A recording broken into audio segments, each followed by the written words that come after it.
ওমর ফারুক রাদিয়াল্লাহু তাআলা আনহু এই কোরআনটা অর্ধেকটা দুনিয়াতে চালু করছিল। বলেন আল্লাহু আকবার। বাংলাদেশ হলো 1,55,000 বর্গ মাইল, আর ওমরের দেশটা ছিল 2,55,00,000 বর্গ মাইল। এই 2,55,00,000 বর্গ মাইলে এই ছোট্ট কোরআন জারি করার কারণে কেমন হয়েছিল অবস্থা। কয় মানুষ মানুষের উপর আক্রমণ করব দূরের কথা, একটা হিংস্র প্রাণী পর্যন্ত একটা প্রাণীর উপর আক্রমণ করার সাহস পায় না, ঠিক কিনা? একটা সিংহ আর হরিণ, ওমর শুয়ে রয়েছে মদিনায়, ওমর মদিনায় শুয়ে রয়েছে খেজুর গাছের তলায়, সেখান থেকে 1,500 মাইল দূরে আল্লাহু আকবার আফ্রিকার জঙ্গল থেকে বের হয়ে আইছে সিংহ আর হরিণ। আইসে নদীর ঘাটে দুইজনে একসাথে পানি পান করে। সিংহ হরিণের দিকে মুখ তুলে তাকায় না, হরিণও সিংহর দিকে তাকায় না। হরিণ অনেকটু দূরে যাইয়া ডাক দিয়া কয়, মামা আগে আপনাদের অত্যাচারে জঙ্গলে থাকতে পারি নাই, আর এখন এত বড় পরহেজগার কেমনে হইলেন? এখন তো দেখি বাগিনার খবর হলন না, ঘটনাটা কি? একসাথে আপনার সাথে পানি পান করলাম, আমি ভালো আছি না মন্দ আছি একটু জিগাইবেন তো, বাগনা কেমন আছো এইটুকু জিগাই না, কারণ রাখি। লাহ সিংহ ডাক দিয়ে কমর, সিংহ ডাক দিয়া কয়, বাগিনা ও খরগোশ শোন, এ হরিণ শোন রে বাগিনা শোন, তোর দিকে তাকানোর সময় নাই, কারণ হযরত ওমরের শাসন চলছে। আল্লাহু আকবার। হযরত ওমরের শাসন চলছে রে বাগিনা, তোমার দিকে তাকানোর সাহস আমার নাই, কারণ হযরত ওমর যদি দেখে ফাঁসা লাল বানায় দিব। क्या नजर थे जिसने मुर्दों को मसीहा कर दिया, दिल को रोशन कर दिया, को बीना कर दिया, खुद न थे जो राह पर औरों के हादी बन गए, क्या नजर थी जिसने मुर्दों को मसीहा कर दिया, दिल को रोशन कर दिया, को बीना कर दिया, दुर्फशानी ने तेरी कतरों को दरिया कर दिया, दिल को रोशन कर दिया, को बीना कर दिया। ज़ुरगन मरहबा।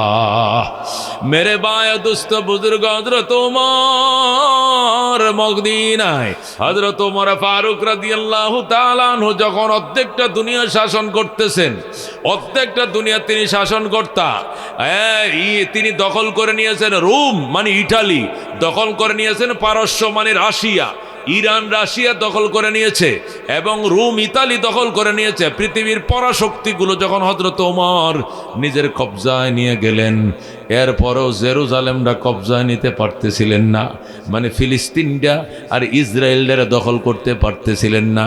হঠাৎ করে ওমরের কাছে সংবাদ এলো, ওমর অর্ধেকটা দুনিয়া শাসন করলেও বগলের নিচে একটা ছোট্ট দেশ, এটা আপনি শাসন করতে পারেন নাই। বলো কি, এটা কোনটা? কয়টা হলো ফিলিস্তিন।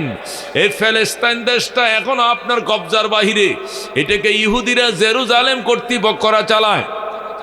হযরত ওমর ফারুক রাদিয়াল্লাহু তাআলা সাথে সাথে চিঠি লিখলেন, ও জেরুজালেম কর্তৃপক্ষ, আমি খলিফাতুল মুসলিমিন আমিরুল মুমিনিন ওমর ইবনুল খাত্তাব বলছি, চিঠি পাওয়া মাত্রই জেরুজালেমের চাবি, জেরুজালেমের কাগজপত্র, মিউটিশন, খারিজনামা সব কিছু নিয়ে মদিনায় পৌঁছে যাও। আল্লাহু আকবার।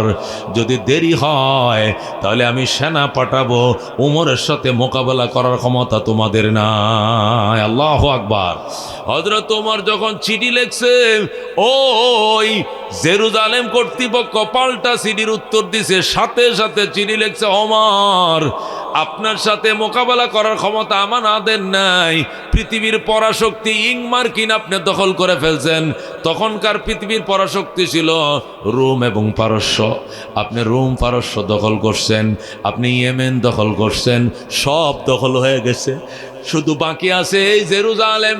জেরুজালেম আপনার সঙ্গে 1 ঘন্টাও লড়াই করে টিকতে পারবো না, সুতরাং আপনার সাথে আমরা যুদ্ধ করতে চাই না।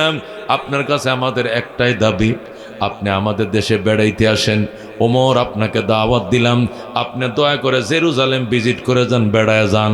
আমরা দেখতে চাই আপনি কোন শক্তি দিয়ে অর্ধেকটা দুনিয়া শাসন করছেন, আদর্শটা কি, লাঠির জোরে না ক্ষমতার জোরে নাকি পয়সার জোরে নাকি আদর্শর জোরে, কোন আদর্শ দিয়ে অর্ধেকটা দুনিয়া শাসন করেন আমরা দেখতে চাই। ওমর আসেন, জোরে কোন আল্লাহু আকবার। হযরত ওমর গোলাম রে ডাক, দেখো গোলাম ওটটা রেডি করো, যাইতে হবে।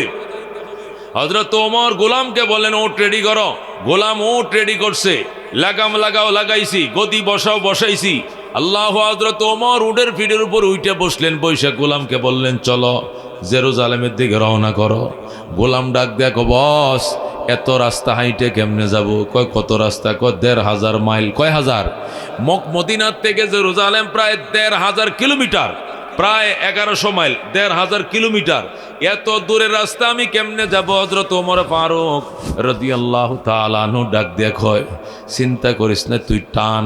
গোলাম রশি ধরে টানতেছে, ওমর বসে রয়েছে উটের পিঠের উপরে। ৩ মাইল যখন গেছে ১ মঞ্জিল হয়ে গেছে। হযরত ওমর ডাক দেখো, গোলাম তুই আয় আয়, এদিকে আয়। গোলাম দাঁড়াইছে, এদিকে আয়। ওমর লাফ দিয়ে নামছে, নাইমে লাগামটা নিজের হাতে নিছে, নিয়ে গোলাম রে কয় এখন তুই উটের পিঠে উঠে বসবি, আর আমি অর্ধেক জাহানের বাদশা ওমর রশি ধরে টানব। সুবহানাল্লাহ। আমি এখন রশি ধরে টানবো, আমি অর্ধেক জাহানের বাদশা ওমর, আমি রশি টানবো, তুই গোলামের ফুট, গোলাম উপরে উটের পিঠে বৈশা থাকবি। গোলাম কয় আমার দ্বারা সম্ভব না, আমি মরলেও পারতাম না। কয় কূপ দিয়ে কল্লা কাইটালাম বেড়া। ওমরের বিচার যারা না মানে তাদের জন্য বিচার হলো তরবারি কল্লাহা। ডরে গোলাম উঠছে, উঠা উটের ফিটের উপরে উঠা দোয়া ইউনুস পড়ে, লা ইলাহা ইল্লা আনতা সুবহানাকা ইন্নী কুনতু মিনাজ জালিমিন। ওমর কত দোয়া ইউনুস পড়তে কইছে, গাড়া বেড়া তুই সুবহানাল্লাহ আলহামদুলিল্লাহ সরমনা জিকিরটি কর বেড়া, তোরা দোয়া ইউনুস পড়তাম কইছি না, তুসবি পড়, সুবহানাল্লাহ সুবহানাল্লাহ আলহামদুলিল্লাহ। কয় না হুজুর মুসিবত আছে সামনে। কয় কি মুসিবত? হয়তো ঠাড়া পড়বো, নয়তোবা আসমান ভাঙ্গে পড়বো মাথা। ওমর কয় কেন? অর্ধেক জাহানের বাদশা লাগাম ধরে টানে, আর আমি গোলাম উটের পিঠের উপরে বসে রয়েছি, এটা আসমানের মালিক মানবে না। ওমর ডাক দেখো, গোলাম তোমার কবরে তুমি যাইবা, আমার কবরে আমি যাব। আমার কবরে তুমি যাইবা না, তোমার কবরে আমি যাইব না। আল্লাহ যদি হাসরের ময়দানে জিজ্ঞেস করে, ওমর গোটা রাস্তা ভর তুমি বইসেছিলা, আর ১,৫০০ মাইল রাস্তা গোলামে টানছে, এত বড় জুলুম এই গোলামের উপরে, গরিব মানুষটার উপরে তুমি কেমনে করলাম? আমি ওমরের কাছে কোনো জবাব নাই, এই জন্য আমি পারবো না। হযরত ওমর আল্লাহকে কত ভয় করত, আল্লাহর কত মহব্বত তার অন্তরের ভিতরে ছিল। হযরতে বেলাল ডাক দেখো, বেলাল ও বেলাল তুই আল্লাহর ডাকা বন্ধ কর। বেলাল কো গলাটা কাইটা ফালাও, রাজি আছি, আল্লাহর ডাক আমি বন্ধ করতে রাজি না। আল্লাহু আকবার।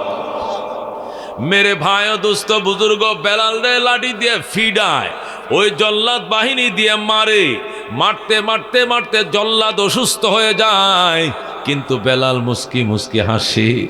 জল্লাদ কই, কিরে ভাই তোমার মাইরে আমাদের শরীরে ব্যথা এসে গেছে, জ্বর এসে গেছে, কিন্তু তুমি হাসো কারণ রাখি।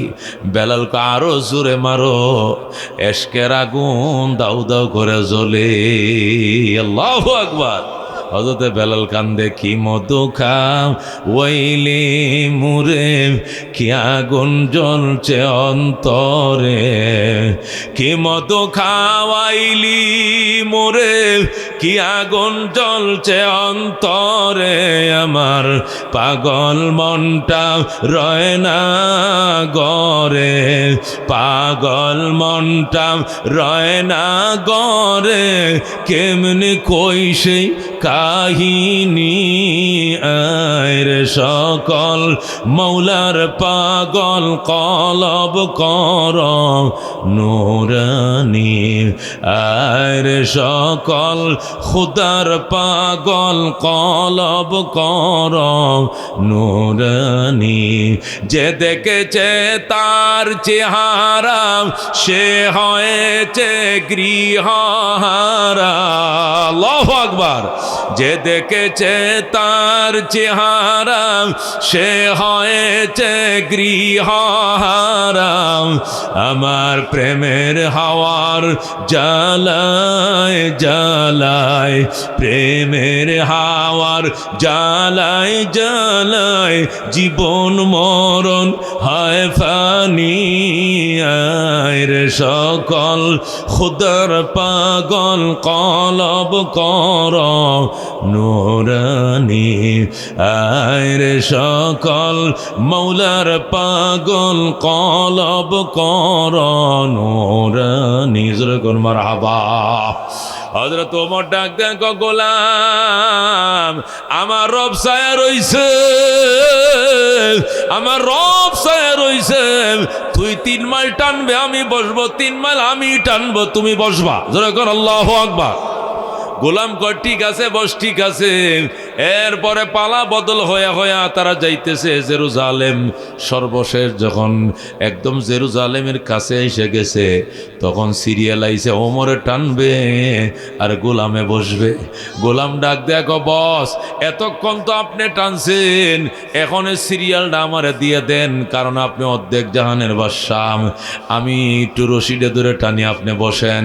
কারণ এই যে লোক দাঁড়ায় রয়েছে আপনাকে ফুলের মালা পরানোর জন্য, আপনি যদি রশি ধরে টানেন আর আপনারা চিনবে না, আমারে মালাটি পরায় দিবে। ওমর ডাক দিয়ে কয়, এই আদর্শ দেখার জন্যই তো তারা দাঁড়ায় রইছে, ওই আদর্শ দেখানোর জন্যই তো আমার তারা আনছে। সুতরাং যেটা সিরিয়াল এইটাই হবে। ওমর রশি ধরে টানে, গোলাম বইসে রইছে। আল্লাহু আকবার। আর জেরুজালেমের ইহুদিরা আইসা হযরত ওমরকে মালা পরায়। হযরত ওমরকে মালা না পরায় গোলামরে মালা পরায়। গোলামরে যখন মালা পরায় গোলামকে সেলুট জানায়। গোলাম কয় আমি না, আমি না, অর্ধেক জাহানের বাদশা হইল উনি, যিনি রশি টানতাছে। আল্লাহু আকবার। কয় কি কয়, উনি রশি ধরে টানে, উনি তো গোলাম কয় না, উনি অর্ধেক জাহানের বাদশাহ আর আমি হইলাম আল্লাহু আকবার গোলাম। কয় এটা কেমনে সম্ভব? উনারা জিজ্ঞেস করেন, ওমর আপনি নি অর্ধেক জাহানের বাদশাহ? কই ও কালো লোকেরা তো বলে। জোরে কোন আল্লাহু আকবার। তাহলে আপনি রশি ধরে টানেন, এই ছেলেটা বই রয়েছে রেখে আপনার ছেলে নি? কয় না। আপনার আব্বা নি? না। আপনার চাচা নি? কয় না। তো এরে বয়ে টানেন কারণটাকে? উনি আমার খরিদা গোলাম। জোরে কোন আল্লাহু আকবার। উনারে বসে রশি টানেন কারণ কি? কই এটাই ইসলাম, এটাই মানবিক মর্যাদা, এটাই ন্যায় পরায়ণ, এটাই রহমতুল লিল আলামিন আমাদেরকে শিখাইছে। জোরে কোন আল্লাহু আকবার। क्या नजर थे जिसने मुर्दों को मसीहा कर दिया, दिल को रोशन कर दिया, को बीना कर दिया। জেরুজালেম কর্তৃপক্ষ ওমরের মুখে শুনছে। ওমর ডাক দেখো, শোনো ভাই, যখন রওনা করছি মদিনার থেকে জেরুজালেম, এই 1500 কিলোমিটার রাস্তা যদি গোলাম রে দিয়া টানাই, একা মানুষে মারা যাবে, সহ্য করতে পারবে না, আমি জালেম হয়ে যাব। এটা আল্লাহর আরশের মালিক, এটা আমার সহ্য করবে না। এই জন্য এক মঞ্জিল আমি টানছি, সে বইছে, আর এক মঞ্জিল সে টানছে, আমি বইছি।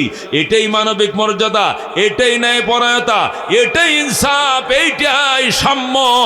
এই সাম্য রহমতুল লিল আলামিন আমাদেরকে শিখাইছেন। জেরুজালেমের ইহুদিরা কয়, এটা দেখার জন্যই তো আমরা অপেক্ষায় ছিলাম। আপনি অর্ধেকটা জাহান এই সাম্য আর মানবিক মর্যাদা দিয়ে বিজয় লাভ করেছেন। যেরকম আল্লাহু আকবার। আমাদেরকে পড়ায় দেন আশহাদু আল্লা ইলাহা ইল্লাল্লাহ ওয়া আশহাদু আন্না মুহাম্মাদান আবদুহু ওয়া রাসূলুহু। সাথে সাথে ইহুদির কালমা পড়ে মুসলমান হয়ে যায়। ডাক দেখ ওমর, কোনো যুদ্ধ নাই, কোনো দাঙ্গা নাই। মক্কার মানুষ, মক্কা যেরকম বিনা রক্তপাতে নবীর হাতে তুলে দিয়েছে, আমরা বিনা রক্তপাতে বাইতুল মুকাদ্দাস আপনার হাতে তুলে দিলাম। যেরকম আল্লাহু আকবার। এই দিনে হযরত ওমর জেরুজালেমকে জয় করে ফেললেন। আর বিজয় নিশান উড়াইয়া মদিনায় আসলেন। মেরে ভাই দোস্ত বুজুর্গ, কি ছিল এক একটা সাহাবী। নবী বলছেন সাহাবী কান্নুজুম ফাবি আইয়িহিম ইকতাদাইতুম ইহতাদাইতুম। আমার প্রত্যেকটা সাহাবী আকাশের নক্ষত্রের মতো, যে কোনো একটা আদনা সাহাবীর অনুসরণ করবা হেদায়েত পাওয়া যাইবা। যেরকম সুবহানাল্লাহ। মেরে ভাই দোস্ত বুজুর্গ, আল্লাহ নবী সাহাবায়ে কেরামকে নিয়ে বসছেন। বৈশা বললেন আজকে ইন্টারভিউ হবে, দিবানি? ক দিমো। নবী ক সত্যি সত্যি বলো, আজকে সারাদিন জানাজায় গিয়েছিল কে? ওমর কয় আমি। আজকে এতিমরে খানা খাওয়াইছো কে? হযরতে আবু বকর বলে আমি। এতিমরে খানা খাওয়াইছো কে? আবু বকর বলে আমি। অসুস্থকে দেখতে গিয়েছিলে কে? আবু বকর বলে আমি। আজকে জানাজায় গিয়েছিলে কে? আবু বকর বলে আমি। এতিমরে খানা খাওয়াইছো কে? আবু বকর বলে আমি। আজকে নফল রোজা রাখছো কে? আবু বকর বলে আমি। নবী কয়ে চারটা কাম যারা আজকে করছে এ জান্নাতি জান্নাতি জান্নাতি। সুবহানাল্লাহ। কি মনে করছো মুসলমান? এক একটা সাহাবী। আল্লাহ রাব্বি সাল্লাল্লাহু আলাইহি সাল্লাম বলেন আবু বকর, 40,000 কাফেররা আইতেছে মদিনা ঘেরাও করে আম করে মারবো। ইসলাম রক্ষার জন্য বাজান তুমি কি দিবা? যুদ্ধ হবে। আবু বকর হুজুর কি দিলে আপনি খুশি? কই তুমি কো কি দিবা? হুজুর আমি কইতে পারবো না, আমার একটু ঘরে যাওয়ান লাগবো। কো যাও ঘরে। হযরত আবু বকর ঘরে গেছে। যাওয়ার পথে রাস্তার মধ্যে দোকান থেকে দুইটা শর্ট কিনছে, সালা শর্ট, দুপাট্টা কিনছে। কিনে ঘরে যায়া নিজে একটা পরছে, নিজের বিবির একটারে পরাইছে। পরায়া পরনের কাপড়গুলো খুলছে। খুললাম সব গাঁটুরি বাঁধছে, জাঁতা, বালিশ, খাতা, বদনা, শিল, পাডা যা ছিল আটা উটা সব গাঁটুরি বাইদে নবীর দরবারে হাজির করছে। সুবহানাল্লাহ। আল্লাহ রাব্বি বলেন আবু বকর কি আনছো তুমি ইসলাম রক্ষার জন্য? আবু বকর হুজুর আল্লাহ এবং আল্লাহর রাসূলকে ঘরে রাইখে আইছি, এছাড়া একটা লাল সুতাও পর্যন্ত রাইখে আসি নাই, সব ইসলামের জন্য এনেছি। আল্লাহ রাব্বি সাল্লাল্লাহু আলাইহি সাল্লাম খুশি হইয়া আবু বকরকে বুকের সাথে জড়া ধরলেন। বাজান তোমার ঋণ আমি শোধ করতে পারবো না, আল্লাহর দরবারে দোয়া করি আল্লাহ যেন জান্নাতের উপরন্ত ভান্ডার দিয়ে তোমার ঋণ শোধ করে দেয়। আবু বকর, ও আবু বকর তোমার ঋণ আমি শোধ করতে পারবো না জীবনে। হযরত ওমর পাশে দাঁড়ায় কাঁদতেছে। নবী কয় তুমি কান্দো কেন ওমর? ওমর কয় ইয়া রাসূলুল্লাহ জীবনেও আবু বকরের সাথে ভারী নাই, আজকে নিয়ত করছিলাম যেমনি হোক আবু বকরকে ডিঙ্গায় যামু, কিন্তু আজকেও পারলাম না, এই জন্য কাঁদতেছি। কয় কি নিয়ত করছিলা? আমি নিয়ত করে আইছি উমরের যত কামাই আছে সমানে অর্ধেকটি আজকে দান করে দিয়ে যামু গা, কিন্তু আইসা থেকে উমর তো সবটি দান করে ফেলাইছে, অর্ধেক দিয়ে কি লাভ? উমরের সাথে পারলাম না। নবী ডাক দেখ ওমর তুমি এখানে সমস্ত উম্মতের নেকি যদি এক পাল্লায় উঠাও আর আমার আবু বকরের নেকি এক পাল্লা ওঠা, আবু বকরের নেকির পাল্লা বাড়ি হবে। সুবহানাল্লাহ। মেরে বায় দুস্থ বুজুর্গ তাকে বলে আবু বকর, তাকে বলে আবু বকর নবী। হযরতে আবু বকর তাকওয়ার লালায়িত ছিলেন, ওমর ভিক্ষুক ছিলেন, উসমান আলী ভিক্ষুক ছিলেন, আল্লাহ হেদায়েত করেছে। কিন্তু আবু জেহেল, উতবা, শাইবা তাদেরকে যখন নবী দাওয়াত দিয়েছেন ইয়া আইয়ুহান নাস কুলু লা ইলাহা ইল্লাল্লাহ তুফলিহুন, ওরে মানব জাতি বলো লা ইলাহা ইল্লাল্লাহ তুফলিহুন, তোমরা সফলতা লাভ করবে। তখন আবু জেহেল কো বাতিজা তুইলে আমার বাইফুত, আমার বাতিজা, আমি তো সাসা। আচ্ছা সাসা বেশি বুঝে না বাতিজা বেশি বুঝে? সাসায় বেশি বুঝে। তাহলে তুমি একজন বাতিজা হইয়া আমি সাসারে তুমি কি বুঝাইতে আইছো? তোমার বুঝ আমার দরকার নাই, তোমার পথে তুমি হাঁটো, আমার পথে আমি হাঁটলাম, আমি তোমার কালিমা গ্রহণ করব না। যেরকম নাউজুবিল্লাহ। আল্লাহ নবী আবার যায়, সকালে যায় বিরক্ত হয়, দুপুরে যায় বিরক্ত হয়, সন্ধ্যায় যায় বিরক্ত হয়, আবার গভীর রাত্রে যায় বিরক্ত হয়, নাস্তার টাইমে যায় বিরক্ত হয়। নবী কো তুমি বিরক্ত হলেও কিন্তু আমি বিরক্ত হব না। আল্লাহু আকবার। আল্লাহ ডাক দেখো বন্ধু সাওয়াউন আলাইহিম আনজারতাহুম আম লাম তুনজিরহুম ফাহুম লা ইউমিনুন। ওরে দুস্থ, এদের পিছনে সময় দিয়ে লাভ নাই। এদেরকে ভয় প্রদর্শন করুন আর নাই করুন, এরা কোনোদিন ঈমান আনবে না। আল্লাহ করে নিষেধ করে দিলেন, এরা ঈমান আনবে না। কেন? এদের দিলের ভিতরে তাকওয়ার লালায়িত নাই, তাকওয়ার জন্য ভিক্ষুক হয় নাই, এরা হেদায়েতের জন্য কাঙ্গাল সাজে নাই, এরা অহংকার অহমিকা অন্তর ভরা। এদেরকে আল্লাহ কোনোদিন হেদায়েত করবেন না। কথা কোন ঠিক কিনা? হুদাল্লিল মুত্তাকিন, এ কোরআনের 2 নম্বর চ্যালেঞ্জ মুত্তাকিনদেরকে হেদায়েত করবে। ওমর ফারুক রাদিয়াল্লাহু তাআলা আনহু তরবারি নিয়ে বের হয়ে গেছে, নবীজির মাথা কাটবে। ইতিমধ্যে রাস্তায় এক লোক ওমরের বাল্য বন্ধু ডাক দেয়া, কি ওমর কই যাও? ও মুহাম্মাদের মাথা কাটতে যায়। নবীর সাহাবী বলে, মুহাম্মাদুর রাসূলুল্লাহর মাথা কাটবা? ওমর পাগল হইছনি? পাগল মানে আস্তা পাগল। আমি পাগলের উপরে আবার মদ খাইছি 1 বোতল। আজকে আমার হাত থেকে মুহাম্মদকে কেউ রেহাই করতে পারবে না। উন্মুক্ত তরবারি নিয়ে ঘুরতেছে। নবীর সাহাবী গো, দুস্থ একটা কথা জিজ্ঞাম, উত্তর দিবি নি? কি কথা? তুই আমার বাল্য বন্ধু, ক। আচ্ছা, মোহাম্মদ রে যে মারবা, লোকটার অপরাধটা কি জানোস নি? অপরাধ একটাই, সে কোরআন পড়ে। কি পড়ে? সে কোরআন পড়ে। কোরআনের ভিতরে এত মায়া, কোরআনের ভিতরে এত মহব্বত, এত উৎকর্ষ, এমন আকর্ষণ, এমন চুম্বুক, এমন এমন ম্যাগনেট, এটা শুধু টান মারে, কলজারা শ্রদ্ধা টান মারে। মুসলমানের সামনে কোরআন পড়লে টিকতে পারে না, হাত বাড়ায় কালমা পড়ে মুসলমান হয়ে যায়। এই জন্য এই কোরআন ভরুণ্যের দুনিয়াতে খতম করা ছাড়া ইসলামের অগ্রযাত্রাকে ঠেকানোর কোনো ব্যবস্থা নাই। এই জন্য কোরআনওয়ালা নবীরে হত্যা করব। ওমরের বাল্য বন্ধু ডাক দেখো, দোস্ত কোরআন পড়ায় যদি মুহাম্মাদের অপরাধ হয়, তাহলে এমন অপরাধের অপরাধী তো তোর ঘরে আছে বেটা। আমার ঘরে কে? তোর আপন বোন। আল্লাহু আকবার। কে আমার আপন বোন? তোর বোনের নাম ফাতেমা বিনতে খাত্তাব। চিনোস নি? চিনি তো, এটা তো আমার হুদ্দর বোন। তোমার আপন বোন ফাতেমা বিনতে খাত্তাব, তোমার ভগ্নিপতি হযরতে সাঈদ ইবনে যায়েদ, এই 2 জন দেখে আসছে একটু আগে নবীর সাহাবী হযরতে উবাই ইবনে কাব রাদিয়াল্লাহু তাআলা আনহুকে দাওয়াত করে ঘরে আনছে, উনাকে মুআল্লিম বানাইছে, উনারে বেতনভুক্ত কইরা উনার মাধ্যমে সূরা তাহার তেলাওয়াত শিখতেছে। সুবহানাল্লাহ। ওমর ক হইতে পারে না, আই ক্যান চ্যালেঞ্জ। আমি চ্যালেঞ্জ করলাম, এটা সম্ভব নয়। আমার বংশের কেউ কালমা পড়ে না, কোরআন পড়ে না। ওমরের বন্ধুকে আমিও পাল্টা চ্যালেঞ্জ করলাম, চল। ওমরের হাত ধরে রওনা করছে হযরতে ফাতেমার বাড়িতে। ফাতেমা মানে নবীর জি ফাতেমা নয়, ফাতেমা মানে ওমরের ছোট বোন ফাতেমা। ফাতেমার ঘরে গেছে, যায়া বেড়ার সাথে কান লাগাইছে। কান লাগায় শুনে, ফাতেমাও পড়ে, ফাতেমার স্বামীও পড়ে, নবীর সাহাবী তাদেরকে সূরা তাহা শিখায়। সুবহানাল্লাহ। আল্লাহর হাবিব খেজুর পাতার বেড়ার ফাঁকে, খেজুর পাতার বেড়ার ফাঁকে, আল্লাহু আকবার, নবীজির সাহাবী হযরত ওমর, তখন তো তিনি সাহাবী হন নাই, বেড়ার ফাঁক দিয়ে কান লাগাইছে, শুনতেছে হযরতে ফাতেমা পড়তেছে, তাহা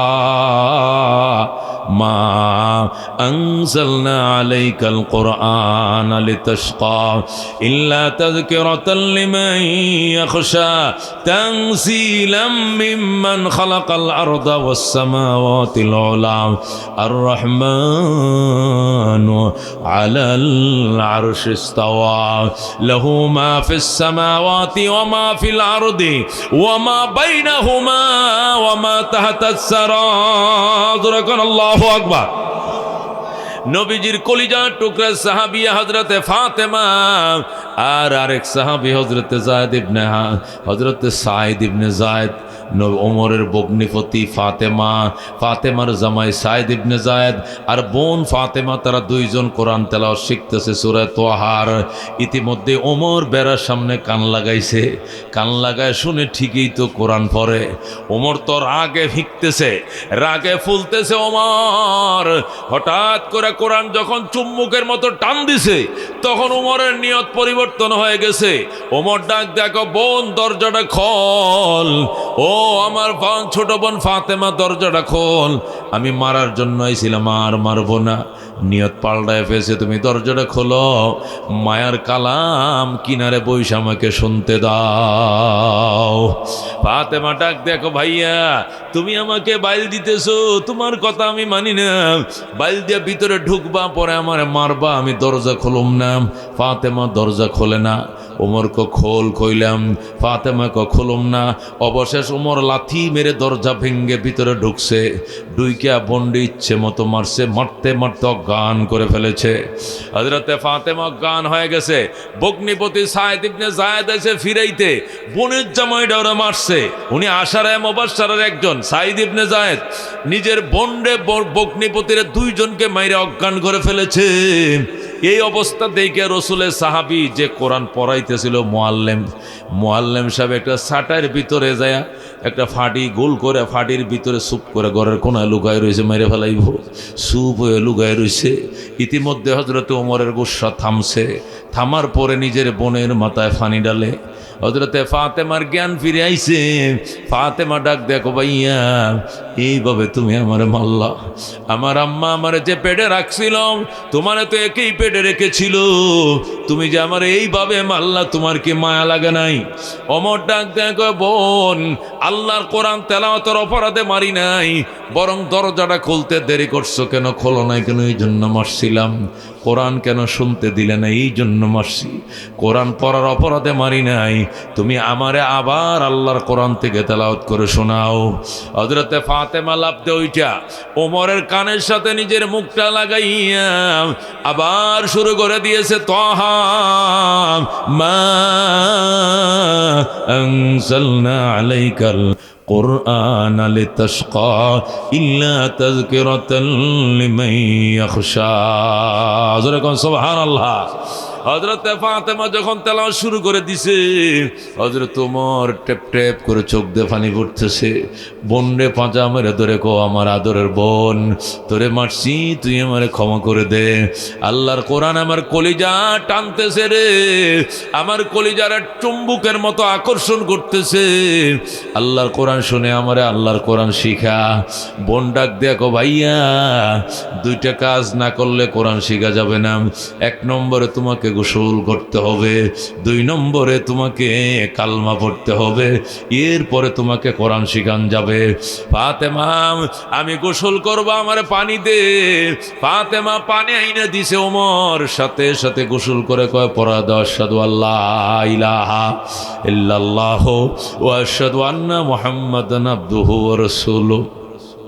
ফাতেমা ডাক, দেখো ভাইয়া, আল্লাহ নবী সাল্লাল্লাহু আলাইহি সাল্লাম আজকে 3 দিন পর্যন্ত শুধু কাঁদতেছে আর বলতেছে, আল্লাহ, আবু জাহেল ইবনে হিশাম অথবা ওমর ইবনুল খাত্তাব, এই দুইজনের যে কোনো একজনকে কালিমা পড়াও। আমি অসহায়, নবীর হাতকে শক্তিশালী করো। নবীজির দোয়া তোমার কপালে কবুল হয়ে গেছে। আল্লাহ নবী আজকে 3 দিন পর্যন্ত কান্দে, আল্লাহ, ওমর ইবনুল খাত্তাব অথবা আবু জাহেল ইবনে হিশাম, এই দুইজনের যে কোনো একজনকে কালমা পড়াও। আমি অসহায় নবী, দুর্বল, নবীর হাতকে সবল বানাও। আল্লাহ আপনার ব্যাপারে আপনার কবলে দোয়া কবুল করছে, সুতরাং আপনার কালমা আমি পড়াবো না, আপনার কালমা পড়ার জন্য নবীর দরবারে নিয়ে যাব, চলেন। হযরতে ফাতেমা নিজের ভাই ওমরকে নিয়ে নবীর দরবারে গেছে। ওই দিক দিয়ে নবীকে গেরাউতে বৈশা রয়েছে 39 জন সাহাবী। কয়জন? ওমরের আগে আরো 39 জন কালমা পড়ছে। ওমর হলো 40তম সাহাবী। কয়তম সাহাবী? 40তম মুসলমান ওমর। এর আগে আরো 39 জন ছিল। এ 39 জন সাহাবায়ে কেরাম হযরত নবী আলাইহিস সালামকে ঘেরাও করে নিয়ে বসে রয়েছে মানব ডাল হইয়া। 38 জন সবাই নবীকে চারপাশে ঘেরাও দিয়ে বসে। আর 39তম যিনি ছিলেন উনি হযরতে হামজা রাদিয়াল্লাহু তাআলা আনহু। উনি তরবারি নিয়ে ঘরের গেটের মধ্যে, দরজার মধ্যে দাঁড়াইছে। যেটাই ঢুকবে, যখন ওমর আসবে, এক কোবে কল্লাটা কাইটে ফালাম। হুজুরে আল্লাহু আকবার। ইতিমধ্যে হযরত ওমর এসে গেটে দাঁড়াইছে। দাঁড়ায় কয়, হামজা, নবীর সাথে দেখা করতে দাও। কয় কেন? বের হয়েছিলাম কল্লা কাটার জন্য, কল্লা না কেটে নিয়ত করছি কালমা নিয়ে বাড়িতে যাবো। আল্লাহু আকবার। আমি কল্লা কাটবো না, আমি কালমা পড়বো। আমাকে নবীর সাথে দেখা করাও। হামজা ডাক দেখ ওমর, বাউতাবাজি করিও না, 2 নম্বরই করিও না। আমরা শুনছি তুমি তরবারি লয়ে বের হইছো, মক্কার সবাই জানে তরবারি নিয়ে বের হইছো নবীর মাথা কাটার জন্য। আমি হামজা কিন্তু মুসলমান হয়ে গেছে, মনে রাখো। ওমর নিজেরই শুধু শক্তিশালী মনে করিও না, আমি লৌহ মানব, আমিও ছিলাম, আমি হামজা, আমিও কিন্তু মুসলমান হয়ে গেছি। হামজারে নামাইরিয়া নবীর কাছে যাইতে দিব না। এছাড়াও 38 জন সাহাবী মানব ডাল হয়ে বৈশা রয়েছে নবীরে ঘেরাও দেয়া। ওমর ডাক দেখো, হামজা আপনি ভুল বুঝতেছেন, আমি বের হয়েছিলাম মাথা কাটার জন্য সত্য, কিন্তু এই নিয়ত এখন আর আমার মাথায় নাই। এখন আমার নিয়ত হলো কাল্লা না নিয়ে আমি কালমা নিয়ে বাড়িতে ফিরতে চাই। আল্লাহু আকবার। তর্কাতর্কি শুরু হয়েছে। হামজা কো আমি তোমার কথা বিশ্বাস করি না, ওমর কো বিশ্বাস করো। ইতিমধ্যে নবী ডাক দিয়ে দরজার মধ্যে হই হল্লা শুরু হয়েছে। কারণ রাখি হুজুর, লৌহ মানব ওমর এসে গেছে আপনার মাথা কাটার জন্য। নবী কো আমি এখান থেকে দেখতেছি মাথা কাটবে না, মাথা কাটার নিয়ত শেষ। আমি দেখতেছি ওমরের কপালে ইমানের নূর চমকাইতেছে রে। ওমরকে আমার কাছে আইতে দে, আইতে দে, আইতে দে। ওমর আমাকে আর মারবে না, ওমরের কপালে ইমানের নূর চমকাইতেছে। আল্লাহু আকবার। মেরে ভাই দুস্থ বুজুর্গ হামজা কয় ঠিক আছে যাও, আল্লাহর হাবিব তোমারে যাইতে কইছে। ওমর এক দৌড় দিয়ে নবীর কদমে পড়ছে। যখন আল্লাহু আকবার ডাক দিয়ে কই রাসূলুল্লাহ, এ হাবিব আল্লাহ, আমি জানতাম না এই চেহারার মধ্যে এত নূর। যখন আল্লাহু আকবার। আমার পরে দেন আশহাদু আল্লা ইলাহা ইল্লাল্লাহ ওয়া আশহাদু আন্না মুহাম্মাদান আবদুহু ওয়া রাসূলুহু। আল্লাহু আকবার। নবী ডাক দেখো ওমর বসো। ওমর আমি 3 দিন পর্যন্ত খাবার নাই, গোসল নাই, ঘুম নাই, তোমার জন্য কাঁদছি আর আবু জাহেলের জন্য। আল্লাহ বোঝে তোমার কপালে আমার দোয়াটা কবুল করে ফেলাইছি। আসো 3 দিন পরে তোমার নিয়ে খানা খাবো। হযরত ওমর ডাক দিয়ে কয় রাসূলুল্লাহ, তরবারিটা এখনো সাথে আছে। কে আপনাকে গালি দিয়েছিল? কে গো আপনাকে অপমান করেছিল? আপনি কাঁদলেন কেন? কে আপনাকে কাঁদাইছে? যে তরবারি দিয়ে আপনার মাথা কাটতে আসছিলাম, ওই তরবারি দিয়ে এদের মাথা দেহ থেকে আলাদা করে ফেলবো। নামটা কোন? খালি নাম কোন? জোরে করে আল্লাহু আকবার। নবী ডাক দেখো ওমর, পাগলামি করো না, মানুষ খুন করে ইসলাম প্রতিষ্ঠা করব না। আমার যারা গালি দিয়েছে, যেখানে গালি দিয়েছে, যে মুহূর্তে গালি দিয়েছে, সেখানকার গালি সেখানেই আমি ক্ষমা করে দিলাম। যারা কোন সুবহানাল্লাহ। সুতরাং আমি প্রতিশোধ নিব না ওমর, তুমি আসো আমার সঙ্গে খানা খাও। ওমর কয় রাসূলুল্লাহ, যদি প্রতিশোধ নিতে না দেন তাহলে বাইতুল্লাহটা তওয়াফ করে আসি, একটু সুযোগ দেন। যাও। তরবারিটা লয়ে যামনি? কয় না, নেওয়া যেত না।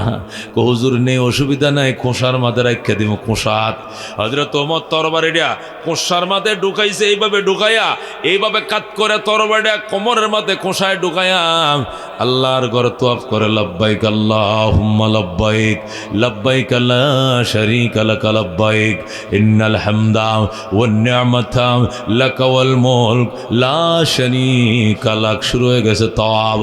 ওমর ডাক দেখা মরে, মক্কার মুনাফিকরা, ও বেঈমানের দলেরা, কে কোথায় আছো? জলদি বের হয়ে আসো। ওমরকে পাঠাইছিল নবীর কল্লা কাটার জন্য। আমি কল্লা কাটি নাই, কল্লার পরিবর্তে আমি কালমা নিয়ে এসে গিয়েছি। ও মক্কার বেঈমানেরা, আজকের থেকে ইসলাম ওপেন করে দিলাম। আজকের থেকে মুসলমান আর গোপনে গোপনে থাকবে না। আজকের থেকে ইসলাম ওপেন করে দিলাম। ইসলাম ওপেনে চলবে, পরিচয় দিয়ে চলবে। যদি কোনো মুসলমানের গায়ের উপরে হাত তোলার সাহস থাকে তাহলে আয় বেটা হইলে আয়, আয় কে আইবি আয়। মার থেকে বিদায় নিয়ে আসবি, মা কিন্তু সন্তানহারা হয়ে যাবে। সন্তান থেকে বিদায় নিয়ে আসবে, সন্তান কিন্তু এতিম হয়ে যাবে। বউ থেকে বিদায় নিয়ে আসবে, বউটা কিন্তু বিধবা হয়ে যাবে। যেরকম আল্লাহু আকবার। এইভাবে হযরত ওমর হুঙ্কার দিতেছে আর আল্লাহর ঘর তওয়াফ করতেছে। তওয়াফ শেষে নবীর কাছে ফিরে আসছে। আইসা নবীজির সঙ্গে খানা খায় হযরত ওমর। আর গোটা মক্কার মাটি থরথর করে কাঁপ শুরু হয়ে গেছে। ঘটনাটা কি? ওমরে ফাটাইলাম 12টা লাল ওডের লোভ দেখায়া। ওমর উডের লোভ বাদ দিয়া কোন লোভে পড়ছে? ওমরের বিরোধী দলে কত টাকা দিছে? ওই মোহাম্মদ ওমরের টাকা দিয়ে কিনে ফালাইছে। তাড়াতাড়ি তদন্ত কমিটি গঠন করো, কি কারণে ওমর মুসলমান হলো, তদন্ত কমিটি গঠন করো। শুরু হয়ে গেছে তদন্ত কমিটি গঠন। 1 সপ্তাহের ভিতরে রিপোর্ট দিতে হবে। 1 সপ্তাহের ভিতরে হাজার হাজার রিপোর্ট জমা হয়েছে। ওমর টাকার কারণে মুসলমান হয় নাই, ওমর মুসলমান হয়েছে কোরআনের তেলাওয়াত শুনে। সুবহানাল্লাহ। যখন সবাই একই রিপোর্ট দিল, হযরত ওমর তার বোনের মুখে কোরআন তেলাওয়াত শুনে মুসলমান হলো। এই রিপোর্ট শোনার পর আবু জেহেল কয় ঠিক আছে, তাহলে এই তদন্তর উপরে আবার তদন্ত চলবে। কয় কি? তো কোরআনের ভিতরে আসলে কি কোনো আকর্ষণ আছে কিনা, মধু আছে কিনা, এটা পরীক্ষা হবে। আবার কমিটি গঠন করা হলো। এই কমিটির আহ্বায়ক হলো আবু জেহেল নিজেই, উতবা আর সাইবা আরো 2 জন সদস্য। আবু জেহেল, উতবা আর সাইবা, এই 3 সদস্য বিশিষ্ট তদন্ত কমিটি গঠন হইয়া তারা তদন্ত শুরু করলো। কোরআনের ভিতরে এমন কি আকর্ষণ আছে, এমন কি উৎকর্ষ আছে? মুহাম্মাদের হাতে আইসা উমর মুসলমানটা হয়ে গেল, এটা কি করে সম্ভব দেখতে হবে। এই জন্য মুহাম্মাদের মুখের তেলাওয়াত আমরা শুনবো। চলো। রাত্রিবেলায় আবু জেহেল, উতবা, সাইবা এই 3 জন নবীজির ঘরের পিছন দিয়া বেড়ার ফাঁক দিয়ে কান লাগাইছে। আল্লাহু আকবার। নবীর মুখে তেলাওয়াত শুনবো যে কি আকর্ষণ আছে না নাই। আবু জেহেল, উতবা, সাইবা 3 জন, এরা 3 জন নবীর ঘরের বেড়ার পিছন দিয়ে খেজুর পাতার বেড়ার ফাঁক দিয়ে কান লাগায় তেলাওয়াত শুনে। নবীজি সূরা ইয়াসিন তেলাওয়াত করে, ইয়াসিন ওয়াল কুরআনিল হাকীম ইন্নাকা লামিনাল মুরসালিন আলা সিরাতিম মুস্তাকিম। আল্লাহ রাব্বি তেলাওয়াত করতেন, রাত্রে 2/3 সজাগ থাকতেন আর আল্লাহর কোরআন তেলাওয়াত করতেন। নবী তোরা তেলাওয়াত করতেছে কোরআন, আর কাফেররা বেড়ার কান দিয়ে ফাঁক লাগায়া, বেড়ার ফাঁক দিয়ে কান লাগায়া শুনতেছে আর চোখের পানি দিয়ে বুক বাসাইতেছে। আল্লাহু আকবার। মেরে ভাই, দোস্ত, বুজুর্গ, একদম শেষ রজনী পর্যন্ত তারা তেলাওয়াত শুনছে। শুই না যখন বাড়ির দিকে রওনা করছে, কিছু দূর যায় 3টা এক জায়গার মধ্যে বইসা একটা আরেকটা জিজ্ঞাসা করে, স্যার বস কেমন লাগছে তেলাওয়াতটা? উতবা কয়, দেখ আমার শাল ভিজাই লাইছি চোখের পানি দেয়া। সাইবা কয়, আমার সুইটার ভিজাই লাইছি। আবু জাহেল কয়, আমার অবস্থা তো খুব খারাপ হয়েছিল, আমার মন চাইছিল উমর যেরকম বেড়াটা বাঙ্গা ডুইকা কালমাটা পড়ছে, আমারও মন চাইছিল বেড়াটা লাথি মাইরা বাঙ্গা নবীর কদমে পড়ে যায়। আল্লাহু আকবার।